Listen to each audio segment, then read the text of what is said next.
Darmaji, atau yang akrab dipanggil dengan nama Pak Haji, sore itu sedang melakukan kegiatan santainya. Laki-laki berumur 55 tahun itu masih terlihat sehat, meski rambutnya mulai memutih. Saat sedang asik dengan burung-burung kesayangannya, tiba-tiba dia didatangi oleh sekelompok pemuda yang memperkenalkan diri sebagai wartawan sebuah majalah mistis. Ketika pemuda tersebut terlihat sopan dan sangat santun, Pak Haji heran akan kedatangan tamu yang tak dikenal itu. Pasalnya selama ini dia tak merasa ada urusan dengan orang lain selain keluarganya. "Assalamualaikum Pak," ucap salah satu dari mereka. Pak Haji membalas salam dan mempersilahkan tamunya itu untuk duduk. Tanpa basa-basi ketika pemuda itu pun memperkenalkan dirinya. Maksud dan tujuan antara Dito, Agung dan Bima itu diutarakan kepada laki-laki berkumis tebal tersebut dan berbadan tegap. Ya, perawakan Pak Haji memang sangat atletis, meski di usianya yang tak muda lagi. Maka tak heran, dulunya dia dinobatkan sebagai kepala security di sebuah perusahaan besar. Sambil minum kopi hangat, mereka asik ngobrol dan akhirnya Dito pun mengawali maksud dan tujuannya, yaitu menjadikan Pak Haji sebagai narasumber dari kisah Menara Saidah yang begitu menyeramkan. Pak Haji dianggap orang yang paling tepat lantaran beliau adalah satu-satunya yang mengetahui seluk-beluk dari gedung berlantai 28 itu. Awalnya Pak Haji keberatan untuk bercerita karena dia sudah melupakan kisah yang paling menyeramkan dalam hidupnya kala itu. Tapi karena desakan dari ketiga pemuda tersebut, akhirnya Pak Haji bisa luluh dan mulai mengawali ceritanya pada tahun 2009, di mana pada tahun itu Pak Haji mulai bekerja di sebuah perusahaan besar.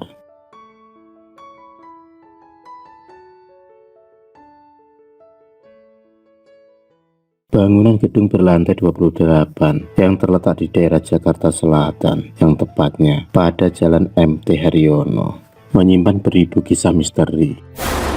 Banyak cerita-cerita miring yang keluar dari mulut para karyawan. Mereka mengatakan sering mengalami teror hingga akhirnya mereka pun memilih resign karena sudah tak tahan lagi akan gangguan-gangguan para makhluk yang tak kasat mata.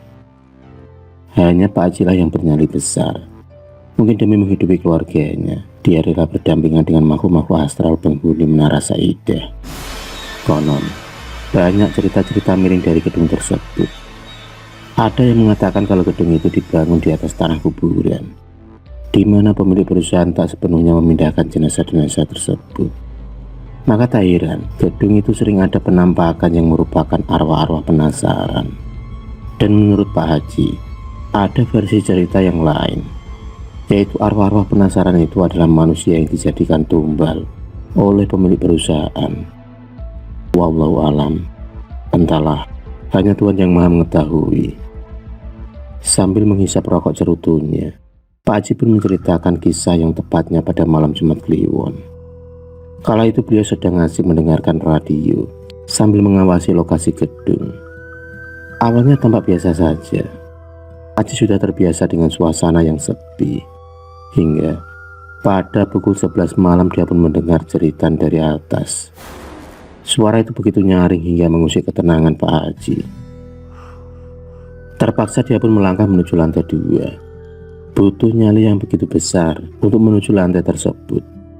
Hanya bermodal lampu senter, Pak Haji kemudian melangkah menaiki tangga. Satu persatu kakinya menginjak anak tangga. Dan pada langkah yang ke-9, tiba-tiba kakinya terhenti karena ada sesuatu yang menghalangi langkahnya. Pak Haji tahu kalau dia sedang diganggu. Dia kemudian memejamkan matanya lalu membaca ayat kursi di dalam hati. Semakin lama, gangguan di kakinya semakin kuat. Pak Haji pun kemudian mencoba melirik ke bawah kakinya. Dan alangkah terkejutnya dia ketika ada lengan tangan yang berdarah-darah lengkap dengan kuku panjang menghitam tengah memegangi kakinya.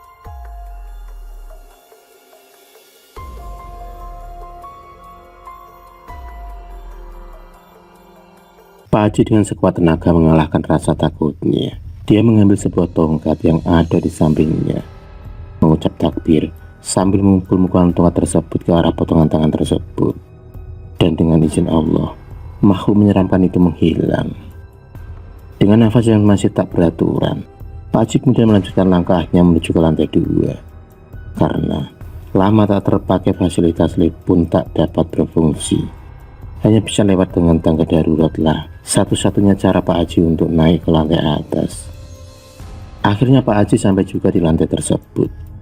Panas dan pengap dia pun rasakan. Bau amis dan anyir darah begitu menusuk hidungnya. Lampu sendernya mengarah ke segala arah. Tiba-tiba Pak Haji pun kaget.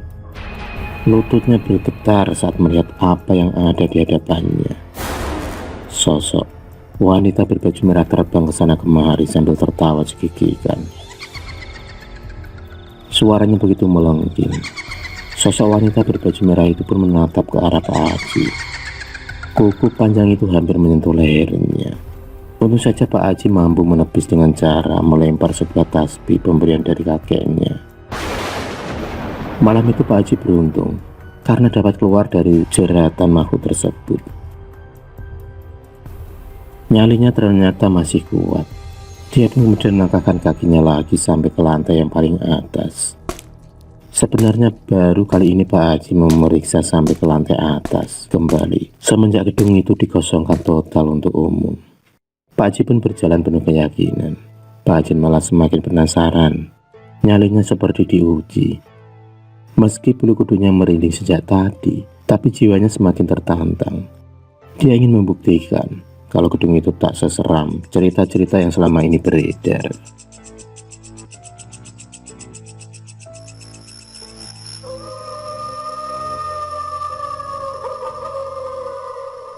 Hingga pada akhirnya Pak Haji merasakan kalau gedung itu miring. Bahkan dia berjalan agak mendoyong ke kiri. Dan dari luar jendela dia melihat bulan purnama tampak begitu jelas. Lagi-lagi Pak Haji melihat keanehan. Ada kelelawar dengan ukuran yang sangat besar.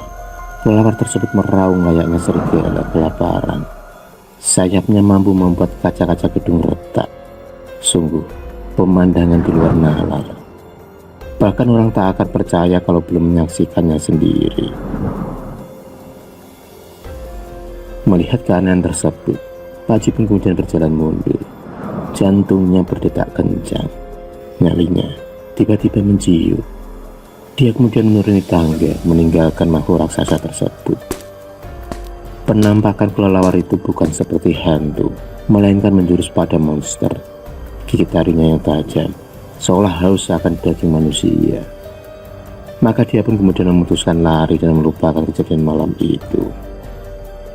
Beruntungnya Pak Haji mampu kembali ke pos penjagaannya dengan selamat. Meski tubuhnya penuh dengan keringat dingin, tapi dia masih bersyukur karena selamat dari maut.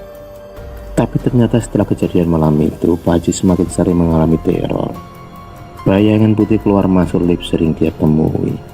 Bahkan wanita bergaun merah tak segan-segan mengganggu dia dalam bertugas. Suara-suara aneh kerap menusuk gendang telinganya. Tapi demi ekonomi Pak Haji masih kuat bertahan, mengingat sulitnya mencari pekerjaan di kota besar seperti Jakarta.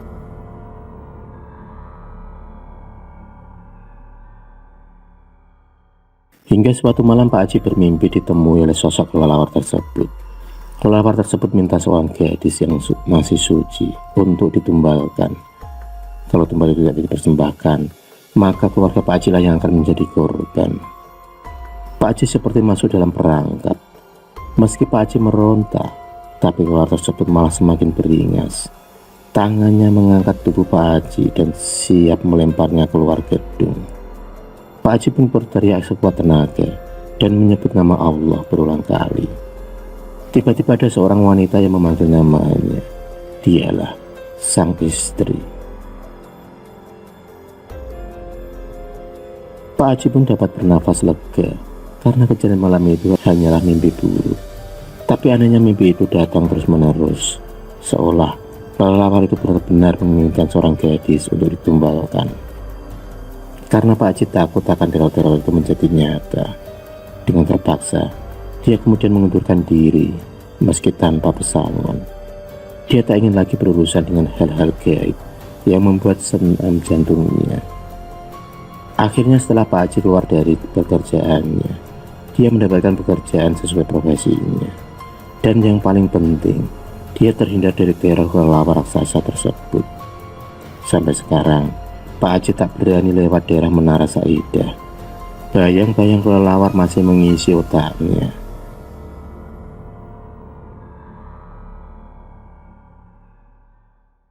Setelah mendengar cerita dari Pak Haji, Dito, Agung dan Bima pun menyimpulkan bahwa gedung tersebut memang menyimpan berjuta rahasia yang belum terpecahkan sampai sekarang. Semua atas kehendak Allah.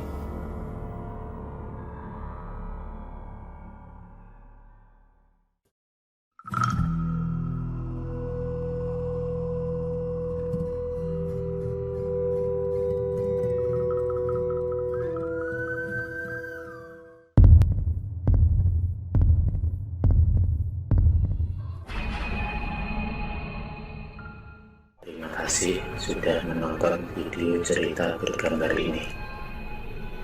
Klik subscribe untuk terus berlangganan video-video cerita bergambar selanjutnya. Semangat berkarya.